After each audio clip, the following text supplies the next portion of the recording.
I know, another DoorDash video. Get over it. Listen, this came across my feed today. I'm going to put the news article here. Pause and read yourself. I won't read it verbatim. But $100,000 in overcharges were charged to this bakery over the last 8 years. They're part of the DoorDash program. Their pastries and cookies and candies and whatever can get delivered to their customers. And DoorDash was charging them 30%, which they do a lot of merchants. 30% of that ticket. So customer spends $100, $30 is DoorDash's. That's wild. And these companies, businesses, big and small, sign contracts. When they went through their financials, this particular business, as you see in this article, the contract stated they were supposed to get 13% of the sales generated from DoorDash, not 30. Huge difference. That equated to $100,000 in overcharges that they paid DoorDash, because at the end of every month, they have to pay DoorDash based on the sales that came from the DoorDash app. So instead of paying 13%, which is what the contract said, DoorDash was charging them 30%. Why they didn't catch this sooner? Hey, who knows? Over the course of years, numbers begin to add up. 100,000's a lot of money for a small business. And since it took several years for them to pay it back, but DoorDash is going to pay it back, and they're going to pay it back with interest, says a spokesperson. You know, these companies, DoorDash in particular, got great lawyers, and they just have these candied answers, and oh, we're glad it brought it to our attention. Bull. Lies. This company knows what they're doing.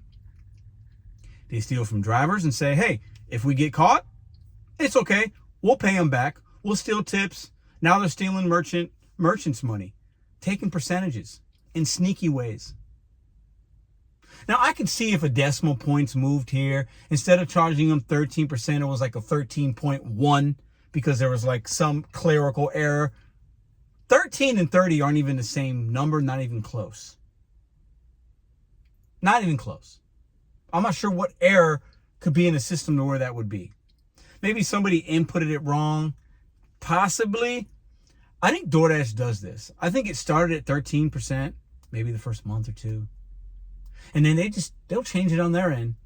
And then, oops, we got caught with our hand in the cookie jar. We'll just pay you back. But in the meantime, DoorDash takes some drivers, merchants. They deactivate drivers, don't pay them their earnings. We've seen that. We've seen that in real time on this channel. And then they take that money and they can continue to grow their business and market and spend it however they want to spend it. And then if they get caught, oops. But then they're not going to get caught every time. Just like a thief. You go to that store, you know, you might get caught the first time. Probably won't unless unless it's obvious. And then you go back, and maybe you steal 20 times and you get caught 3 or 4. Hey, you just got away with stealing a lot of things though, didn't you? I like to give DoorDash credit where it's due. They give us opportunities. They give you opportunities. It's a platform. They're going to continue to grow and give you opportunity after opportunity to make money and take care of your family. There's value in that. But the reality is we have to know who we're doing business with, who we are aligning ourselves with. We're aligning ourselves with a company that is that big, but that would make that kind of mistake. A company that's that big that they actually have their hands in the pockets of politicians and they will pay certain candidates because it's to their benefit. That's how big they've become. And many big companies do this. We know that. But it's a tech company doing this. They call themselves tech. It's a food delivery service and merchant service. Let's not kid ourselves. But they hide behind the technology and say, oops, sorry, it was an error. We'll pay you back eventually. Because in the years that they were stealing tips, and I think they probably still are, in the years that they were taking extra percentages from merchants, those are the years that they were saying in the beginning when they were lean and growing the business and not profitable. Like most businesses in the beginning a lot, especially big ones, you're not making any money until you do. Until you become publicly traded, until you get more market share, until you lower the base fare.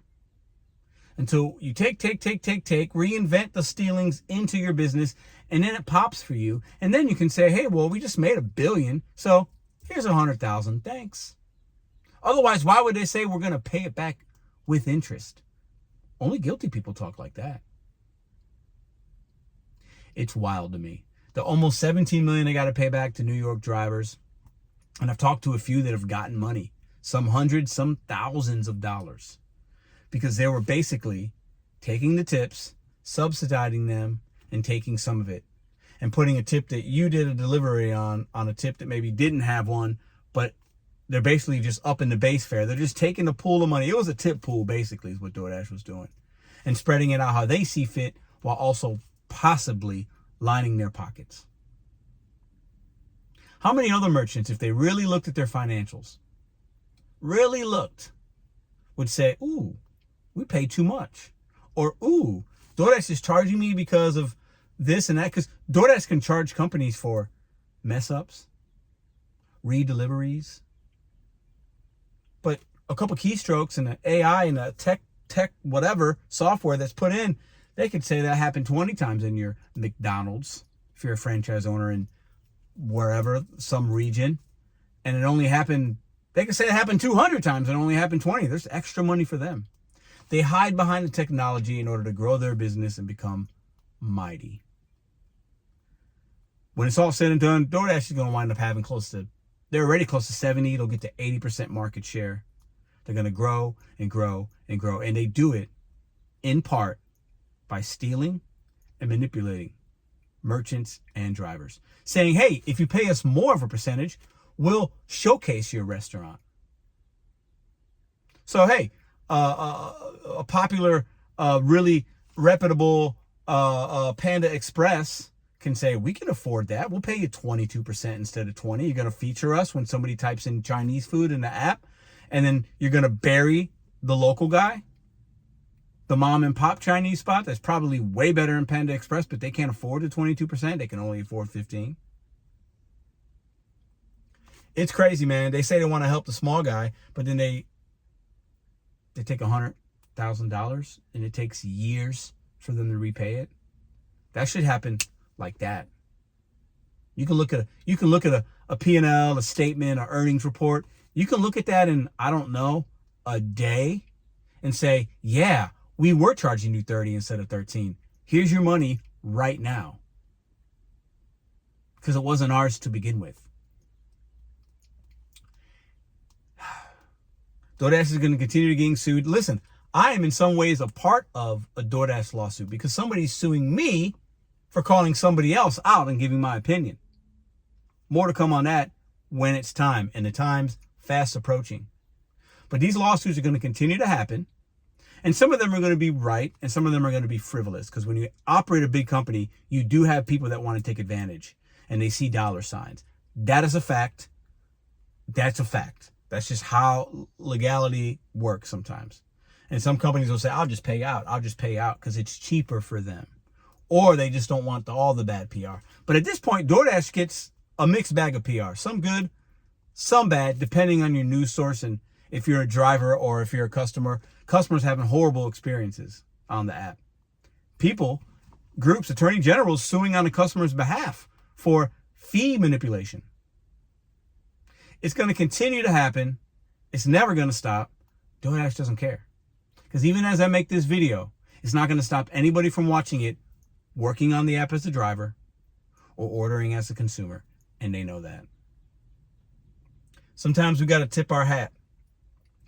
Anybody that's got a lot of money and is building something grand and massive, the way DoorDash has, it's never clean. I'll argue with anybody about this till the last day I'm here, my last breath out of my mouth. If you got a big company, if you got big government, if you got big something and you got a lot of power, it's dirty. At some point, you had to get dirty. It's not clean. And DoorDash, time over time, has shown us they're pretty dirty, they're pretty shady, they don't care. Look who backs them. Do some research. And that's not why I don't work for them anymore, okay? There's really just other reasons, because Uber, all these companies got something. the shirts that we buy, like all the, Nikes. If you're watching this on an iPhone right now, Apple, we can't get away from it all. We can, but it's not easy. But DoorDash is top of that list, man. Stealing $100K from a merchant like that, shame on you. Do better.